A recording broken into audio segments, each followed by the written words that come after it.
विभिन्न चैप्टरों की सीरीज में एक बार फिर से स्वागत है आपका एबीसी एग्रो क्लासेस उदयपुर के डिजिटल प्लेटफॉर्म पर। आज हम फिर एक बहुत इंपॉर्टेंट टॉपिक लेकर आपके सामने आए हैं। उस टॉपिक का नाम है शुष्क खेती, ड्राई एग्रीकल्चर जिसे कहा जाता है।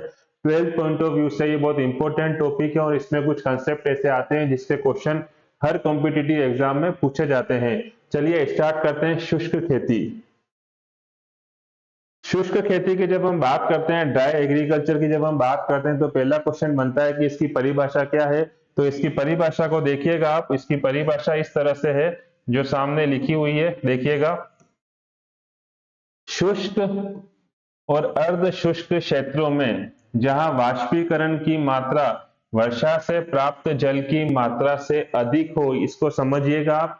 शुष्क और अर्ध शुष्क क्षेत्र ऐसे क्षेत्र जहां पे जो भूमि से लॉस होता है पानी का, जिसे आप वाष्पीकरण बोलते हो, उस वाष्पीकरण की मात्रा वर्षा से होने वाले जल से अधिक हो ऐसे क्षेत्र में नमी संरक्षण और समुचित शस्य क्रियाओं द्वारा फसल उत्पादन करना शुष्क खेती कहलाता है। तो दो चीजें इसमें इंपॉर्टेंट है।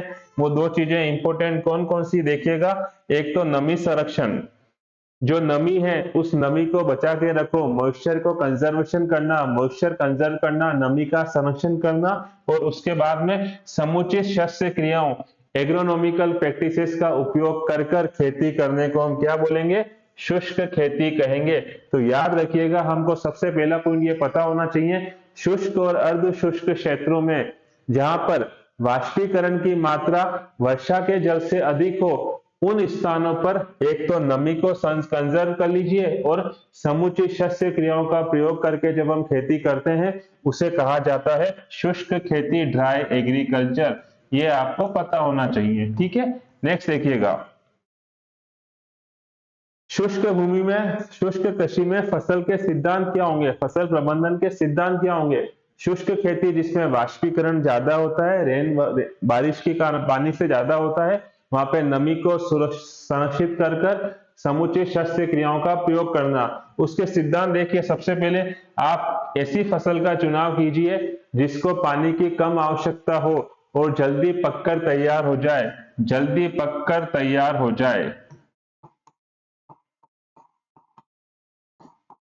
ऐसी फसल का चुनाव करना बहुत जरूरी है जिसमें पानी की आवश्यकता कम हो और वो जल्दी पककर तैयार हो जाए। दूसरा, किस्मों का चुनाव। आपने किसी फसल का चुनाव कर भी लिया, उस फसल की भी ऐसी किस्म का चुनाव करिए जो इस वातावरण में आसानी से अपने आप को ढाल पाए, जिसको पानी की कम आवश्यकता हो और वो आसानी से जल्दी पककर तैयार हो जाए। तो फसल का चुनाव बहुत जरूरी है, किस्मों का चुनाव बहुत जरूरी है। खेत की जुताई थोड़ी गहरी की जाए जिससे जो नमी है नीचे की तरफ, उस नमी का भी आराम से उपयोग लिया जा सके। तो खेत की जुताई। फिर देखिए बुआई का समय।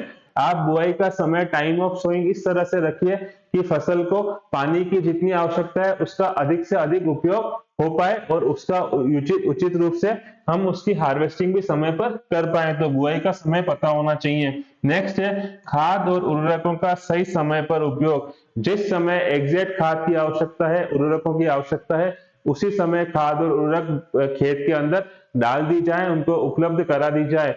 इस कारण से हम बोल सकते हैं कि शुष्क कृषि में फसल प्रबंधन सिद्धांत कौन कौन से होंगे, ये सारे सिद्धांत होंगे।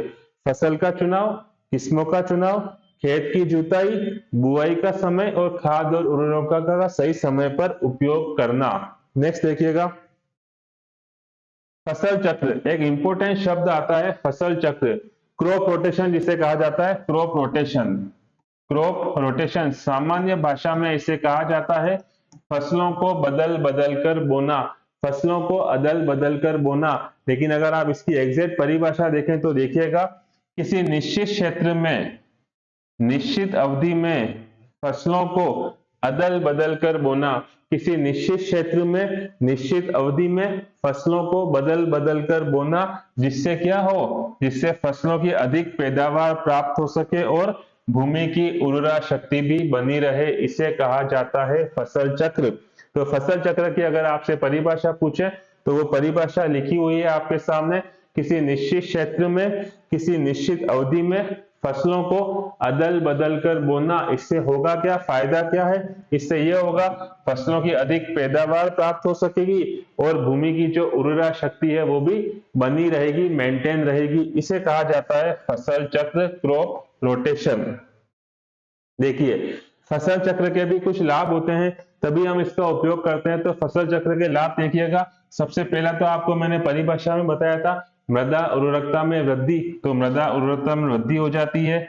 दूसरा, जो मृदा है उसकी भौतिक दशा में सुधार हो जाता है। तीसरा, जो खरपतवार उस खेत में लगते हैं उन खरपतवारों के नियंत्रण करने में भी फसल चक्र सहायक होता है।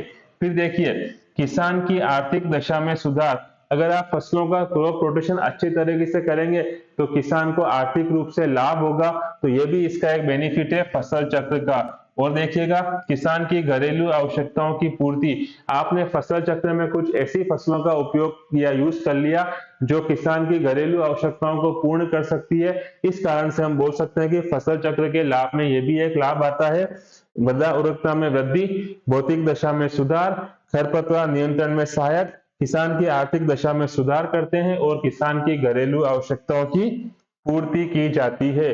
कुछ फसल चक्र के अगर आपसे उदाहरण पूछ लें कि एक वर्षीय फसल चक्र का उदाहरण बताइए, द्विवर्षीय फसल चक्र का उदाहरण बताइए या त्रिवर्षीय फसल चक्र का उदाहरण बताइए, तो वो आपके सामने है। देखिएगा, एक वर्षीय फसल चक्र, आप बाजरा सरसों साथ में ले लो, आप उड़द गेहूं साथ में ले लो, तो ये दोनों एग्जाम्पल हो गए एक वर्षीय फसल चक्र के। आपको द्विवर्षीय पूछ लें तो देखिएगा, द्विवर्षीय फसल चक्र में मक्का गेहूं उड़द सरसों ले लो या कपास गेहूं ग्वार सरसों ले लो, ये हो गया द्विवर्षीय फसल चक्र।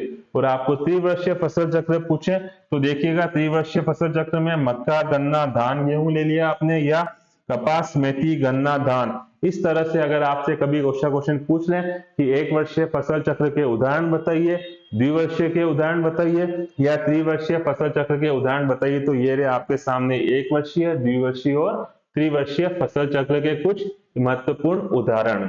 देखिएगा, एक इंपॉर्टेंट शब्द आता है जिसे कहा जाता है मिक्स्ड क्रॉपिंग। मिक्स्ड क्रॉपिंग जिसे हिंदी में कहा जाता है मिश्रित फसलें। नाम से पता लगता है मिश्रित फसलों का मतलब मिक्स करना, मिलाना। देखिएगा, एक ही ऋतु में एक ही खेत में एक साथ, इंपॉर्टेंट क्या है, दो या दो से अधिक फसलों को उगाना क्या कहा जाता है, मिश्रित फसल कहा जाता है। याद रखिएगा, एक ही ऋतु में एक ही खेत में एक साथ दो या दो से अधिक फसलों को उगाना मिश्रित फसल कहा जाता है। उसी साथ में एक इंपॉर्टेंट शब्द आता है जिसे बोलते हैं अंतःशस्य, इसे इंग्लिश में बोलते हैं इंटरक्रॉपिंग। तो इसे किसमें क्या होगा, दो या दो से अधिक फसलों की बुआई कतारों में की जाती है। इन दोनों का अगर डिफरेंस बोलना चाहे तो आप ऐसा बोल सकते हैं, मिक्स्ड क्रॉपिंग में दो फसलों के बीज को मिला दिया जाता है, तो एक साथ उनको स्प्रे कर देते हैं, ब्रॉडकास्ट कर देते हैं, छिड़काव किया जाता है। लेकिन आप जब अंतःशस्य की बात करेंगे तो अंतःशस्य में दोनों फसलों की कतारों का फिक्स अरेंजमेंट होता है, इसीलिए यहाँ पे वर्ड क्या लिखा हुआ है, कतारों में करते हैं। फिक्स्ड कतारों में तो आपको पता होता है किस कतार में कौन सी फसल लगी हुई है, तो इन दोनों में से अगर पूछे तो ज्यादा सिस्टमेटिक जो होता है वो होता है अंतःशस्य, जिसमें आपको किस पंक्ति में किस कतार में कौन सी फसल बोई हुई है इसका आइडिया लग जाता है। इसी के आगे देखिएगा, एक इंपॉर्टेंट शब्द आता है जिसे बोलते हैं रक्षक फसलें, guard crop.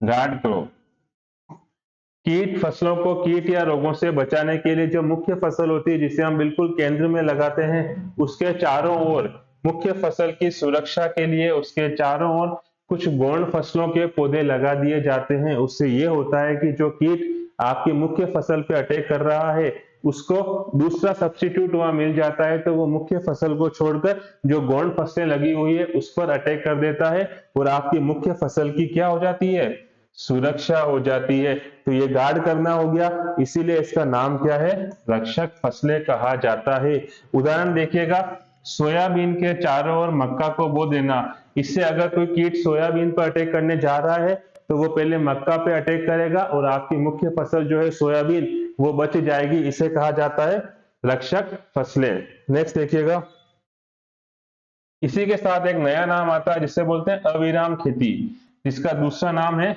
Relay cropping. Relay, आपने रिले रेस का नाम सुना होगा। रिले रेस का, रिले रेस में ऐसे होता है, एक छड़ी होती है किसी एक फर्स्ट दौड़ने वाले के हाथ में, जब वो दौड़ के पूरा राउंड कवर करता है तो वो रुकता है, उसके पहले वो छड़ी दूसरे को पास कर देता है, फिर वो रन करना स्टार्ट कर देता है। इस तरह से 3 या 4 राउंड होते हैं, तो हम इससे बोलते हैं रिले रेस। सेम उसी तरह से यहाँ पे नाम जो है रिले क्रॉपिंग का मतलब समझिएगा, एक फसल के कटने से पूर्व, जब आप पहली फसल को हार्वेस्ट कर रहे हो, उसको कटने से पूर्व दूसरी फसल के बीज को बो देना, इस तरह की जो क्रिया होती है उसे क्या कहा जाता है? अविराम खेती। इसका मतलब हुआ जो बीज की स्पेस है, जहां पे स्पेस छोड़ी हुई है बीच में, उन जगह पहली फसल को काटने से पहले दूसरी फसल के बीजों को बो देना, जिससे कंटिन्यूअस खेती होती रहती, अविराम खेती, इसीलिए नाम दिया गया है रिले क्रॉपिंग। तो याद रखिएगा, एक फसल के कटने से पूर्व दूसरी फसल के बीज का बो देना, इस तरह की खेती को कहा जाता है अविराम खेती या रिले क्रॉपिंग। देखिए, एक वर्ष में कम से कम इस खेती का उपयोग करते हुए हम 4 फसलें एक साथ उपयोग कर सकते हैं, इसे नाम दिया गया रिले क्रॉपिंग। एक इंपॉर्टेंट नाम और आता है multi storeyed building, multi storeyed cropping, multi storeyed cropping, जिसे कहा जाता है मल्टी स्टोरीड क्रॉपिंग, बहुमंजिली खेती।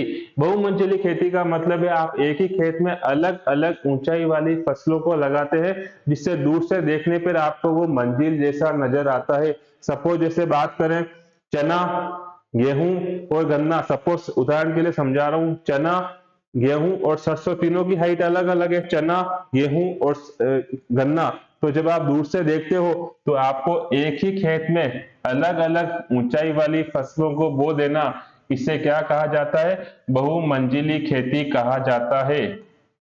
इस तरह से बहुमंजिली खेती, इससे क्या होता है, हवा का भी वो आराम से सारी फसलों को अवेलेबिलिटी या उपलब्धता हो जाती है, स्थान भी सबको उपलब्ध हो जाता है, और दूर से देखने पर वो अलग अलग ऊंचाई की फसलें नजर आती है। इस पद्धति को कहा जाता है बहुमंजिली खेती।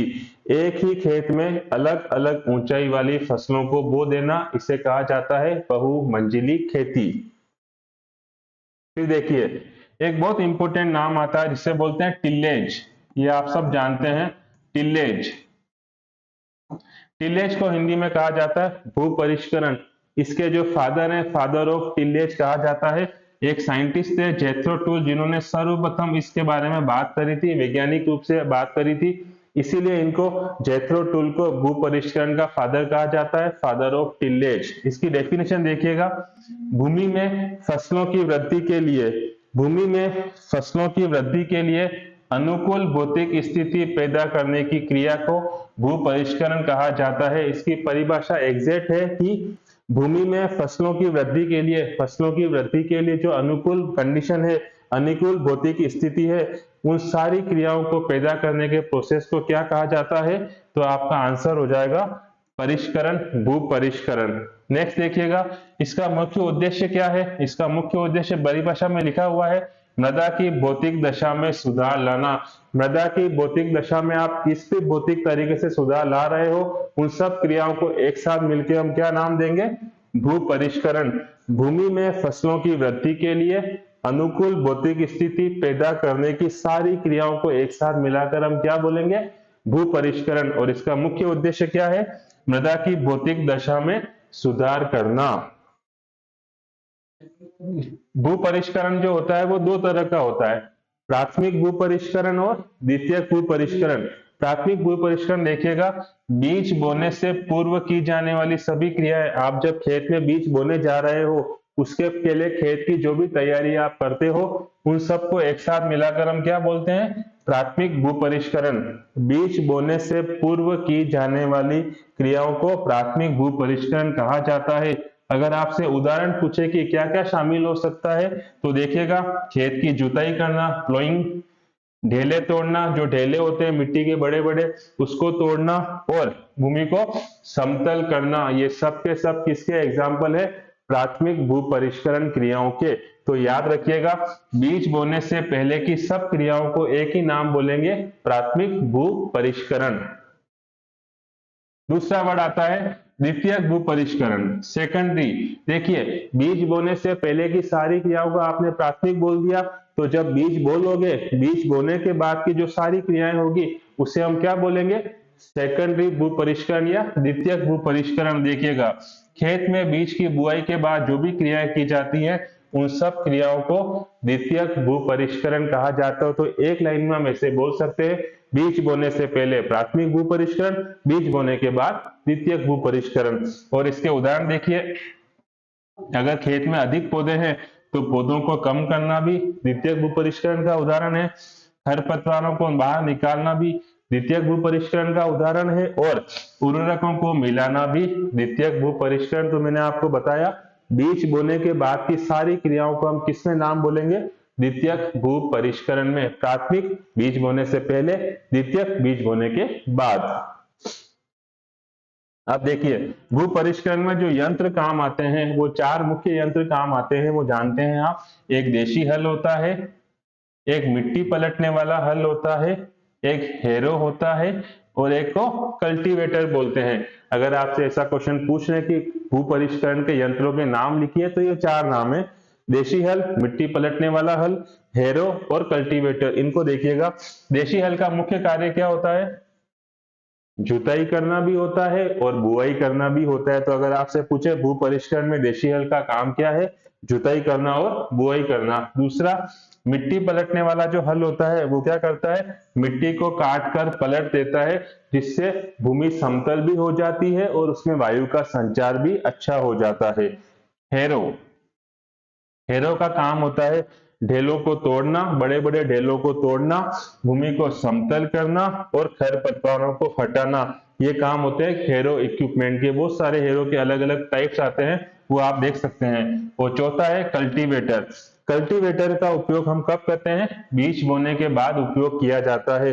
तो अगर आपसे पूछे कि भू परिष्करण के कौन कौन से यंत्र हैं, तो वो चारों यंत्र लिखे हुए हैं, देशी हल, मिट्टी पलटने वाला हल, हैरो और कल्टीवेटर।